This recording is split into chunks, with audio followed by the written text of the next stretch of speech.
ഇന്ന് നമുക്ക് ഏറ്റവും പ്രിയങ്കരനായ ഈ ഇടവകയിലെ ഏറ്റവും മുതിർന്ന വടക്കയിൽ പാപ്പച്ചൻ ചേട്ടൻ്റെ സംസ്കാര ശുശ്രൂഷയിൽ പങ്കെടുക്കുകയാണ്. ദീർഘമായ ഒരു കാലഘട്ടം പാപ്പച്ചേട്ടന് ഈ ഭൂമിയിൽ ജീവിച്ചു. ദൈവം സൃഷ്ടിച്ച ഏറ്റവും മനോഹരമായ ഭൂപ്രദേശങ്ങൾ കാണാൻ ദൈവം അദ്ദേഹത്തെ അനുഗ്രഹിച്ചു. ഈ ദേശത്തെയും ഈ മണ്ണിനെയും ഇവിടുത്തെ വൃക്ഷങ്ങളെയും ഇതുപോലെ സ്നേഹിച്ച മറ്റൊരു വ്യക്തിയും ഈ പ്രദേശത്തുണ്ടെന്ന് ഞാൻ കരുതുന്നില്ല. പാപ്പച്ചേട്ടനെ ഞാൻ വീട്ടിൽ വെച്ചും അച്ഛൻ്റെ അടുത്ത് വെച്ചുമൊക്കെ പലതവണ കാണുകയും വർത്തമാനം പറയുകയും വിശേഷങ്ങൾ പങ്കുവയ്ക്കുകയും എല്ലാം ചെയ്തിട്ടുണ്ട്. നല്ല ഒരു മാതൃക അദ്ദേഹം നമുക്ക് നൽകിയിട്ടാണ് ഈ ലോകം വിട്ട് പോകുന്നത്. അദ്ദേഹം ഉത്തമനായ ഒരു കുടുംബനാഥനായിരുന്നു. സത്യസന്ധനായ ഒരു മിശിഹ അനുയായിയായിരുന്നു. സഭയെക്കുറിച്ചും ഈശോയെക്കുറിച്ചും സുവിശേഷത്തെക്കുറിച്ചും വൈദികരെക്കുറിച്ചുമൊക്കെയുള്ള നല്ല ചിന്തകൾ മനസ്സിൽ സൂക്ഷിക്കുകയും ആ ചിന്തകളിൽ അദ്ദേഹം അഭിമാനം കൊള്ളുകയും ചെയ്യുന്നതായിട്ട് എനിക്ക് അനുഭവപ്പെട്ടിട്ടുണ്ട്. സഭയുടെ കുദാശകളോട് വലിയ അടുപ്പം അദ്ദേഹം കാണിച്ചു. കുർബാനയും അതുപോലുള്ള മറ്റ് കുദാശകളും ജീവിതത്തിൻ്റെ നവീകരണത്തിന് അടിസ്ഥാനപരമായ കാര്യമാണെന്ന് അദ്ദേഹത്തിന് അറിയാമായിരുന്നു. പാപ്പച്ചേട്ടൻ നല്ലൊരു കർഷകനായിരുന്നു. ഞാൻ പറഞ്ഞല്ലോ, ഈ മണ്ണ് അദ്ദേഹം എളുപ്പത്തിൽ വിട്ടുകളഞ്ഞിട്ടില്ല. 95 വർഷങ്ങളെന്ന് പറയുമ്പോൾ മരണം പോലും അദ്ദേഹത്തെ ഭയപ്പെട്ട് മാറി നിന്ന് സാവകാശം സമീപിച്ചതുപോലെ നമുക്ക് തോന്നും.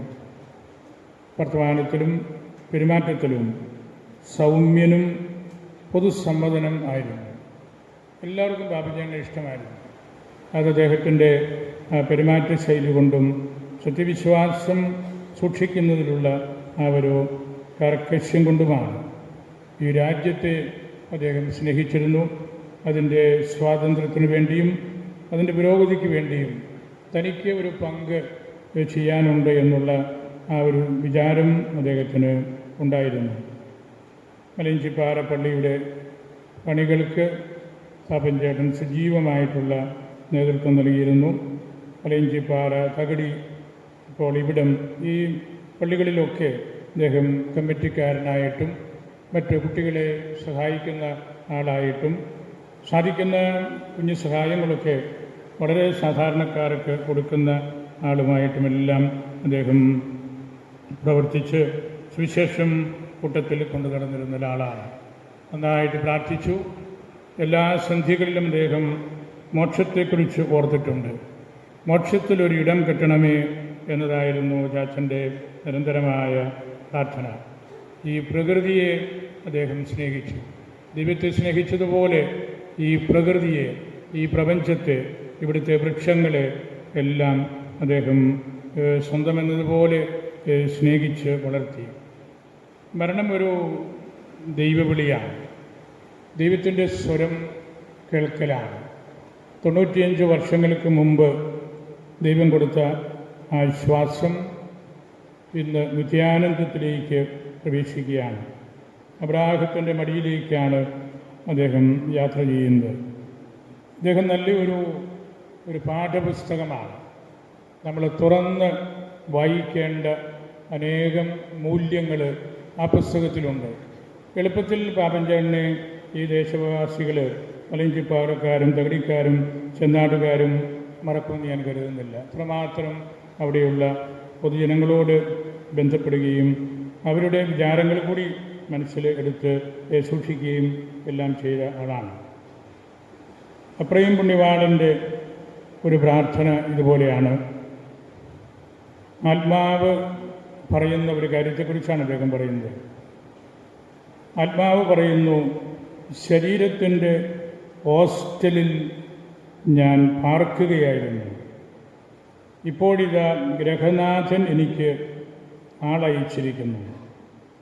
വന്നയാൾ എന്നോട് പറയുന്നു, ഈ വീട്ടിൽ നിന്ന് പുറത്തു വരിക, ഈ പാർപ്പിടം ഉപേക്ഷിക്കുക. അദ്ദേഹത്തിൻ്റെ ആത്മീയ വിചാരങ്ങളുടെ ഒരു കാതലാണ്. അതിൻ്റെ അവസാനം അദ്ദേഹം എഴുതി, എൻ്റെ താൽക്കാലിക പാർപ്പിടമായിരിക്കുന്ന ജഡമേ, ശരീരമേ, സമാധാനത്തിൽ ആയിരിക്കുക. പുനരുത്ഥാന ദിനത്തിൽ നിന്നെ ആനന്ദത്തോടെ കാണാൻ വീണ്ടും ഇടയാകട്ടെ. അദ്ദേഹത്തിൻ്റെ ഈ പ്രാർത്ഥന എല്ലാ സഭകളും അവരുടെ ദൈവാരാധനക്രമത്തിൽ ചേർത്തിട്ടുണ്ട്. അതിൽ നിന്നാണ് നമ്മൾ അണയും നീശോ എന്നൊക്കെയുള്ള പ്രാർത്ഥനകളും ഗീതങ്ങളുമെല്ലാം നമ്മൾ കണ്ടെത്തിയത്.